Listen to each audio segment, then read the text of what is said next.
again, everyone. Today we are talking about the subject of gold. This is a subject that we'll return to periodically. Tends to be when it gets in the news. It's been in the news this year because it's had a significant run up in the value of its price. And so that's one reason why it gets in the news. When that happens, we see more commercials about it, more attention given to it.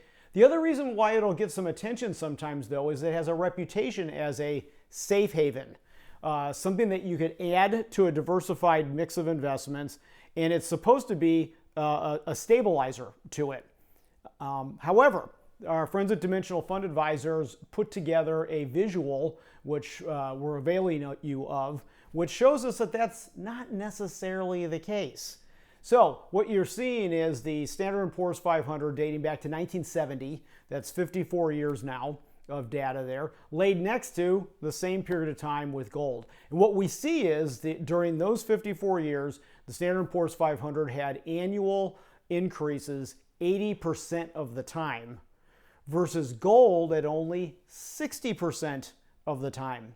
So what we know of gold, it is an asset category that will make returns, but it is far more volatile than people tend to attribute to it.